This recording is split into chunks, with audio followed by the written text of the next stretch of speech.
this morning, the Trump accounts for kids are now active. I'm sure you've kind of been reading a little bit about this and maybe listening to podcasts, or it's been flooding maybe some of your news feeds. The new program opens special investment accounts for children in the U.S., allows parents to track their child's balance on the Trump Accounts app. So how do you claim your child's share, and is this the right move for your family? Alison Stine, founder of Stine Wealth Management, joins us in studio live this morning with more on this. Alison, it's good to see you. Thank you. It's great to see you. Yeah, you've been getting some phone calls from folks saying, Alison, how does this work and how can I take advantage of it? Yes, I have, especially people that have young children. If your child's born from 2025 through 2028, the government is offering a $1,000 contribution if you open up the account. Though any child under the age of 18 in the U.S. can have a Trump account. So parents are asking, should we utilize this? Is this a good complement to our overall strategy? There's lots of options out there, and so it's good to have options, right? At the end of the day, we want people to put money away for their future. This is intended to be a long-term investment.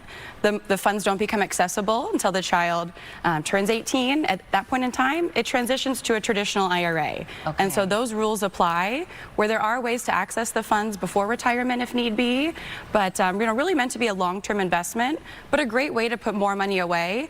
Employers are offering some additional contributions, charities are as well, and so it's good to have options. People are excited about it, but yeah, lots of people have questions. How does it differ between a 529 plan? Yeah, I'm glad you asked. So 529 is really specifically geared towards education, and it does have some great tax benefits. And so with a 529, some states, Arizona included, allow the parent or the contributor to receive an upfront tax deduction on their state income taxes. So an upfront deduction is a difference where you don't get that with the Trump account.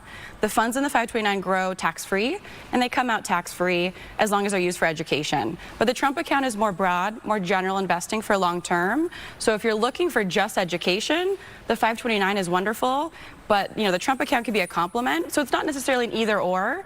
Some people may have both for their children. It's depending upon their goals. So depending on when your child is born, you have that automatic $1,000 in the account. But let's say you have an older child who's 10, 11, 12. Can you still open one? Yes, you can. As long as the child's under the age of 18, you can open up an account.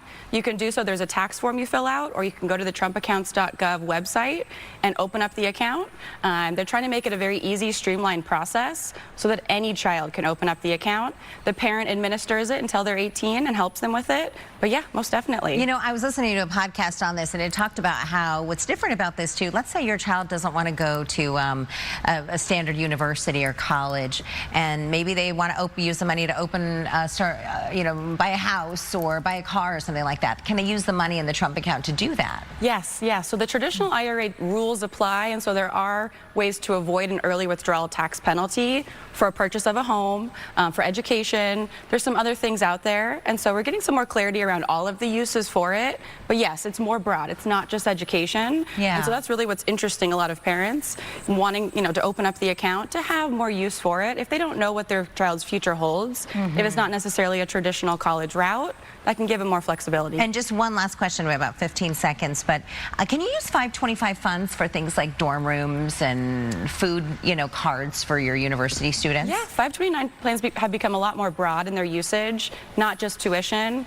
So room and board, if you need to purchase books, a laptop. Oh, okay, it's become very broad, and there are other ways to transition it to other people in the family if that individual doesn't need it. Or there are now new options where you can roll those funds to a Roth IRA with some limitations. So they're becoming more flexible too. That is great news, because a lot of you have maybe students who are heading to college, coming up in just like maybe 6 weeks or so. Alison, thank you. If people want to find you, how do they do that? Yeah, stinewealthmanagement.com. Give us a call, send us an email. We're always happy to help. Okay, great. Good to see you. Thank you. All right.